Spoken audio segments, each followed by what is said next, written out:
Sekejap ya, cuba hide ni dulu. Hai dan Assalamualaikum semua. Bagaimana kamu hari ni? Sihat tak? Okay, kalau kata kamu sakit, banyakkan minum air kerana sekarang cuaca panas.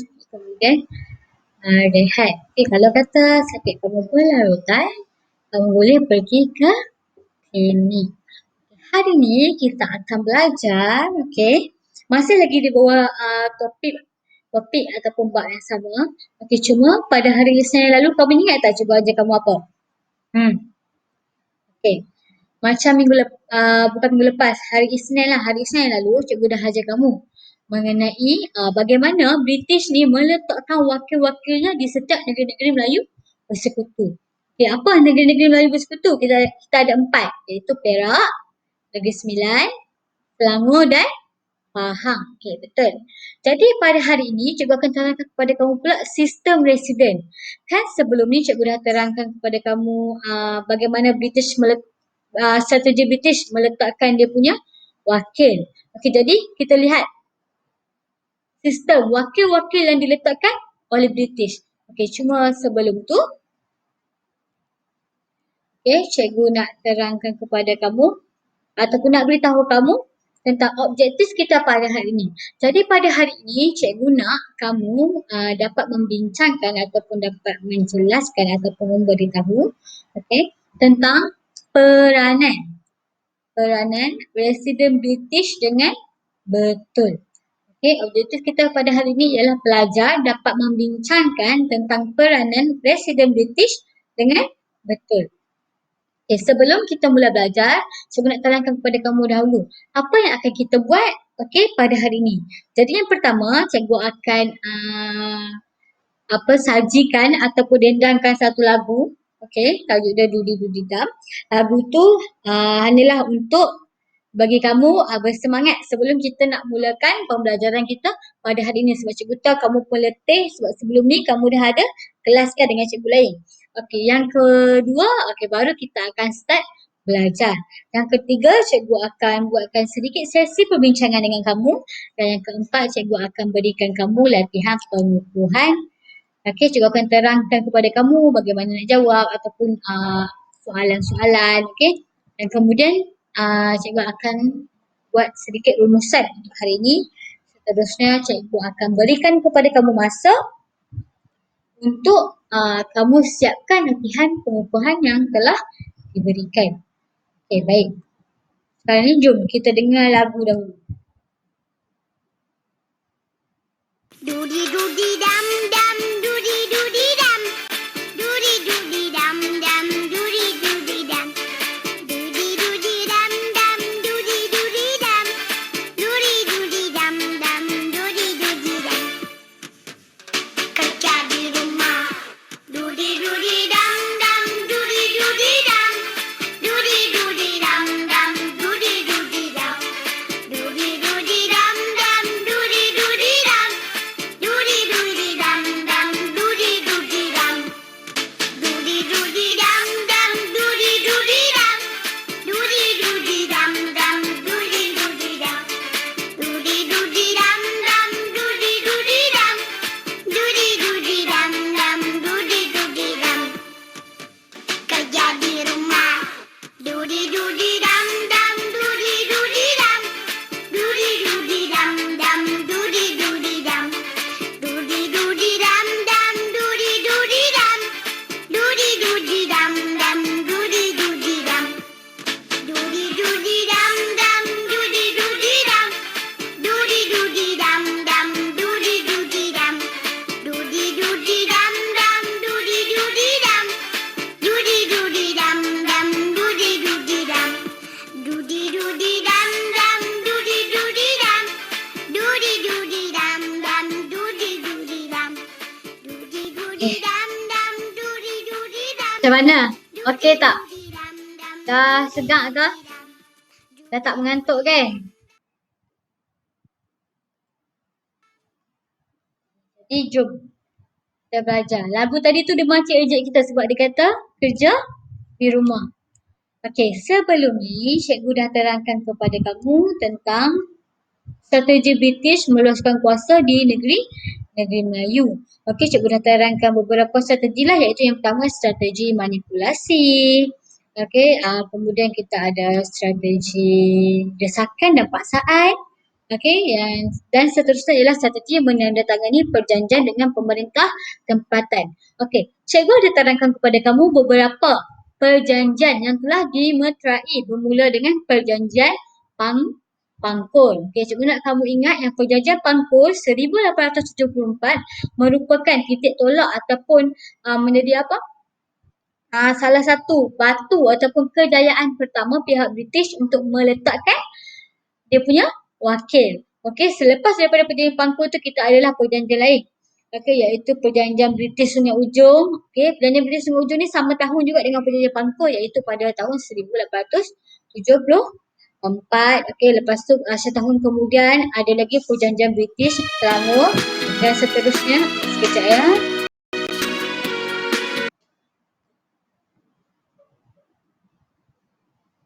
Dan seterusnya kita ada perjanjian British Pahang, iaitu pada 1887. Okey, dan semua perjanjian ini menjadi salah satu cara untuk British meletakkan wakilnya ataupun kita panggil ataupun yang lebih dikenali sebagai sistem residen. Okey, ataupun residen. Baik. Okay, jadi untuk hari ini cikgu akan terangkan kepada kamu tentang residen ataupun sistem residen. Okay, macam yang cikgu dah beritahu kamu, okay, yang kita dah belajar hari Isnin yang lalu, okay, terdapat pelbagai kan strategi British. Okay, ada 3 strategi yang kita belajar, cikgu harap kamu masih ingat, kan? Macam hari tu cikgu ada tanya Prata dan Prata, alhamdulillah Prata boleh jawab, okay.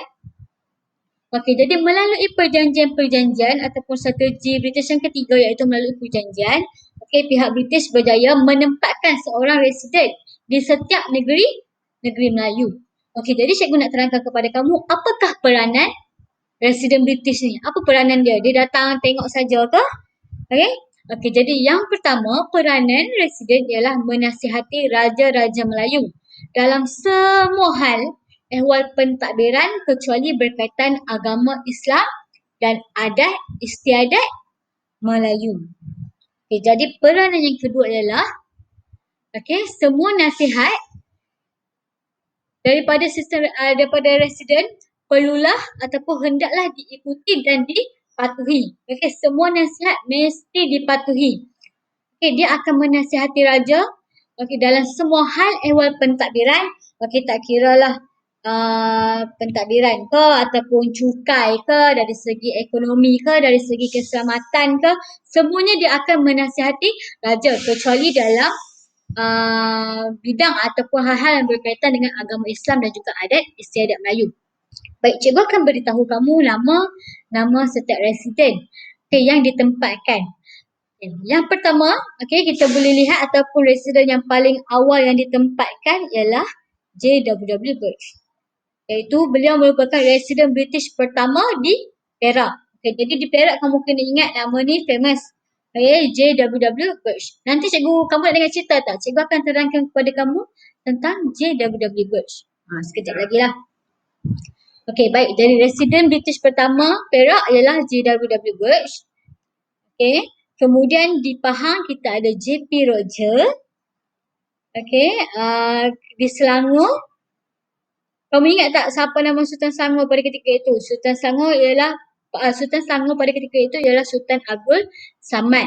Jadi residennya yang pertama ialah J.G. Davison. Dan kemudian di Negeri Sembilan kita ada Martin Lister sebagai residen pertama di Negeri Sembilan. Okey.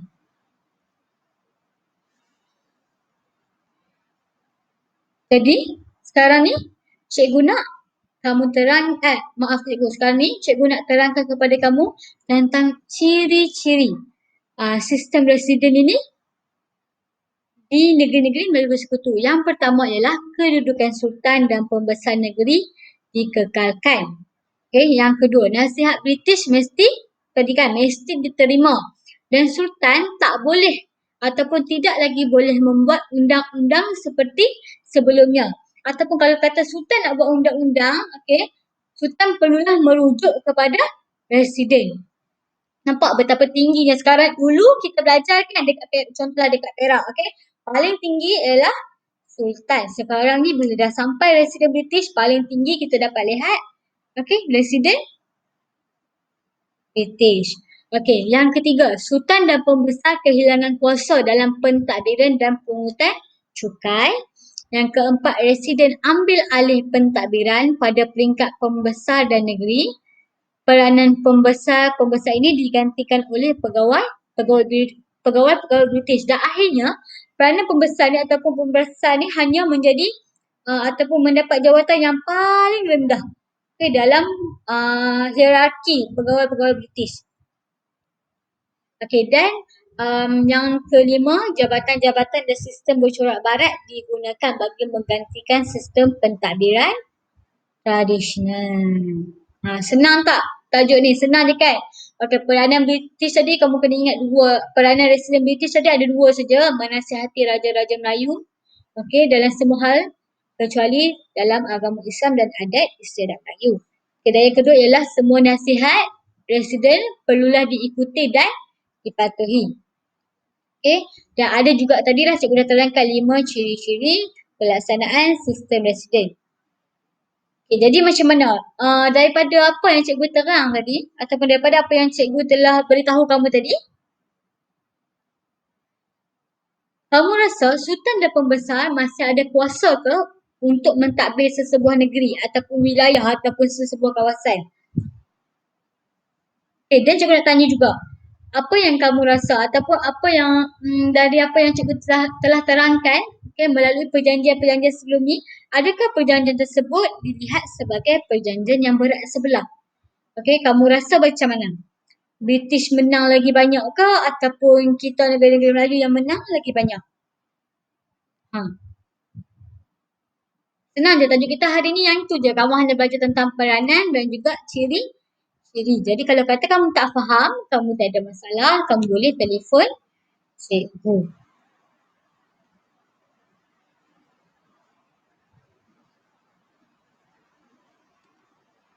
Okay, baik.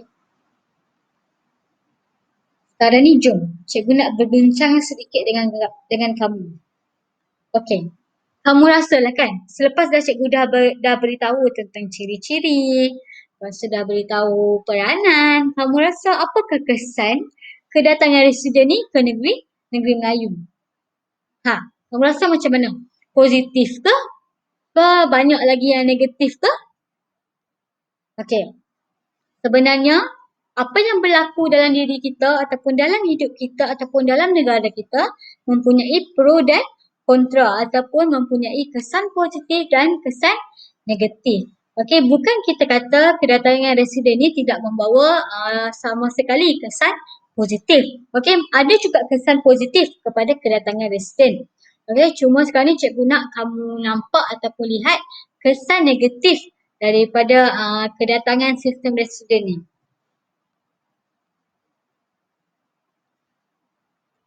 Okay. Baik, daripada apa yang telah cikgu terangkan tadi, okey, kesan yang kita boleh lihat ataupun dampak yang kita boleh lihat ialah sultan dan pembesar tempatan kehilangan kuasa. Kenapa cikgu cakap macam tu? Okay, macam tadi cikgu dah terangkan, apa peranan residen? Peranan residen ialah menasihati sultan dalam semua perkara, okey, kecuali adat istiadat dan juga agama Islam. Okay, jadi sultan sekarang ni dah tak berhak. Okey, dia hanya boleh menasihati rakyat dia yang ramai-ramai tu dalam hal ehwal agama Islam sahaja. Dan kenapa kat sini cikgu cakap pembesar tempatan kehilangan kuasa? Okay, sebab sebelum ni, cikgu dah ajar kamu kan yang pembesar kita, contohnya seperti siapa? Kita dah belajarkan tentang perlumbungan biji timah kan. Pembesar sebelum ni yang kamu famous lah ataupun yang kamu ingat, Nah Ibrahim contohnya. Okey, apa peranan pembesar? Pembesar berperanan untuk mengutip cukai di kawasan ataupun daerah yang mereka perolehi. Jadi, apabila datangnya residen yang mengambil alih tugas memungut cukai. Okey, jadi pembesar tempatan sudah kehilangan kuasa untuk memungut cukai sekaligus telah menjatuhkan ataupun merudumkan ekonomi pembesar tempatan serta ekonomi penduduk tempatan. Okey. Yang kedua, kesan yang kita boleh nampak ialah campur tangan dalam adat resam tempatan. Okey, sebelum ni, cikgu nak terangkan kepada kamu, sebelum ni kita tahu paling tinggi ialah sultan. Tapi apabila residen sampai, sekarang ni paling tinggi ialah residen. Jadi residen telah mencampuri ataupun mencampur tangan dalam adat resam tempatan sebabnya orang-orang Melayu ketika dahulu sangat menitik beratkan sistem beraja. Dan sebelum kedatangan residen, penduduk-penduduk ataupun rakyat Melayu, memang adalah sistem penghambaan, yang paling bawah kan kita ada hamba abdi lah, ada macam-macam jenis hamba. Tapi apabila datangnya pihak British dan apabila datangnya sistem residen ni, mereka menghapuskan sistem perhambaan. Jadi para pembesar dan juga rakyat-rakyat berasa, maksudnya rakyat yang golongan atasan lah akan berasa marah kerana sistem penghambaan dihapuskan. Jadi residen ini dianggap mencampuri adat resam tempatan. Yang ketiga ialah kesannya terhadap ekonomi tempatan. Kerana pada waktu dahulu kita menjalankan ekonomi sistem barter. Atau macam cikgu bagi kamu daging, cikgu nak ayam. Macam tu. Ataupun cikgu bagi kamu seekor kambing, cikgu nak 50 ekor ayam. Itu pada masa dahulu ataupun yang sebelum-sebelum ni lah. Jadi apabila kedatangan pihak British, sistem itu dimansuhkan. Dan juga British telah memperkenalkan ekonomi komersial ataupun ekonomi baharu seperti pelombongan biji timah. Bukannya kita kata sebelum ni rakyat ataupun masyarakat Melayu tak menjalankan aktiviti pelombongan biji timah, masih menjalankan cuma dalam skala yang kecil. Selain daripada aktiviti pelombongan biji timah, kita ada buat getah, ada tanam padi, lepas tu menanam sayur-sayuran, buah-buahan. Tapi apabila biji timah dibawa masuk, kemudian pihak British pula membawa masuk pelombong Cina. Jadi ekonomi tempatan kita merudum dan mereka terpaksa bersaing dengan ekonomi pelombongan biji timah. Dan keempat ialah ketidakseragaman pentadbiran. Itu yang kesan yang kita boleh nampak pada ketika itu. Kenapa cikgu cakap ketidakseragaman pentadbiran? Kamu faham tak ketidakseragaman tu apa? Ketidakseragaman tu maksudnya tak sama. Contohnya macam dalam kelas, cikgu bagi kamu, contohnya Prata cikgu bagi makan ayam. Iliyin cikgu bagi makan ikan. Sepatutnya cikgu perlu seragamkan. Kalau satu kelas tu pada hari ini makan ayam, jadi kita semua makan ayam. Itu maksud seragam. Jadi ketidakseragaman pentadbiran ni berlaku begini. Kan kita tahu, cikgu terangkan kepada kamu yang setiap negeri-negeri Melayu ini telah diletakkan seorang residen. Seorang residen yang berbeza. Contohnya dekat Perak ada JW Birch, kita ada JP Roger di Pahang.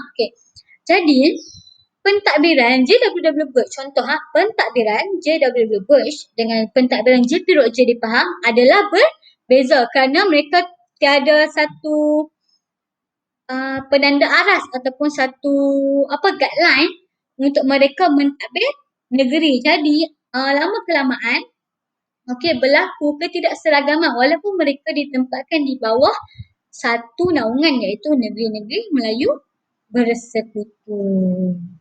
Yang ni sekadar cikgu nak bagi tahu sekadar pengetahuan kamu sajalah.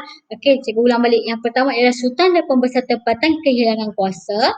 Dan yang kedua ialah campur tangan dalam adat resam Melayu. Dan yang ketiga ialah kesan terhadap ekonomi tempatan dan yang keempat ialah ketidakseragaman pentadbiran. Okey. Senang tak? Itu saja apa yang akan kita belajar pada hari ini. Senang saja. Okey?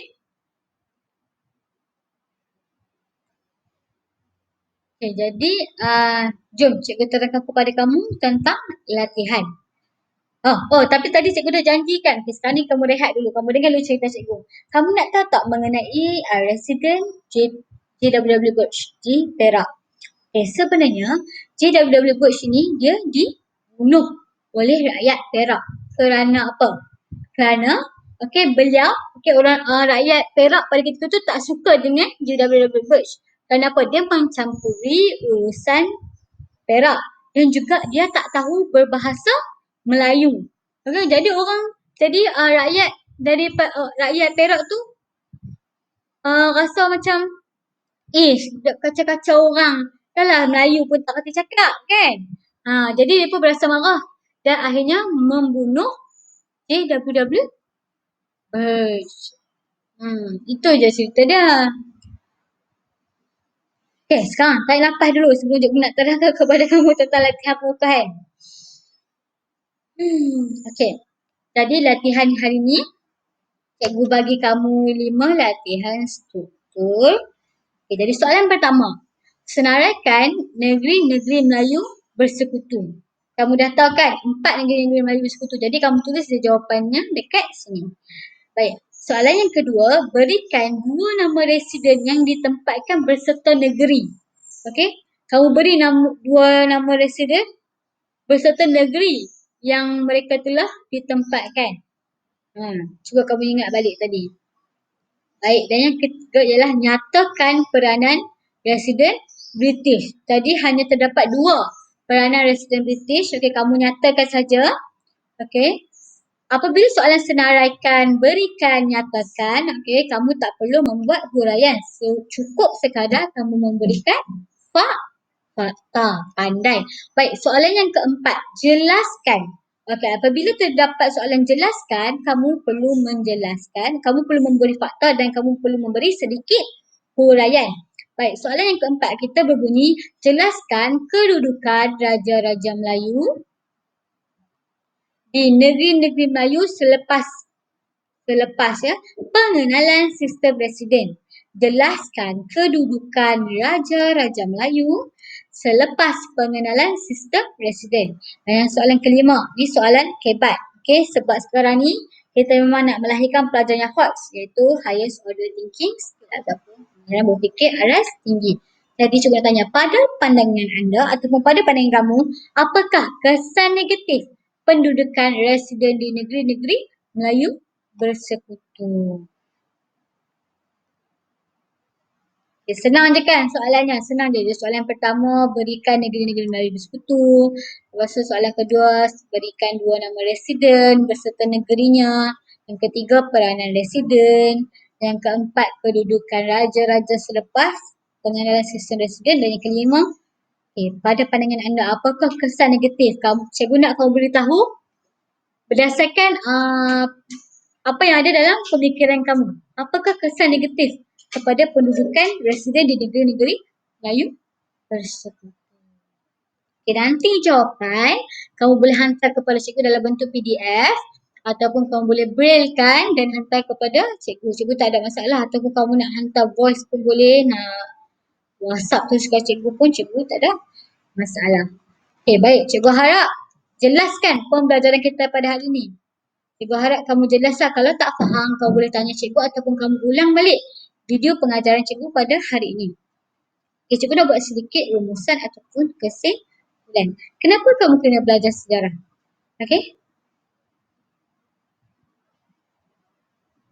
Kenapa? Sebabnya nanti, bila nanti, dah lama-lama nanti, kami semua yang tua-tua ni, maksudnya cikgu dah tak ada, cikgu Zaman dah tak ada, cikgu Syida dah tak ada, kan? Siapa yang nak mentadbir negara? Kalau bukan kamu. Jadi sangat penting pembelajaran sejarah untuk kamu agar kamu tidak melupai sejarah. Kalau kerana ada kata-kata lah yang mengatakan sesiapa yang melupakan sejarah pasti akan mengulangi sejarah. Okey, jadi kalau kata kamu lupa sejarah apa yang berlaku dekat tanah air kita ni, okey, tak mustahil yang negara kita akan kembali dijajah. Okey, baik, sekian setakat itu saja untuk hari ini. Kalau ada sebarang persoalan atau pertanyaan, boleh terus tanya cikgu. Kita jumpa lagi. Sekian, terima kasih.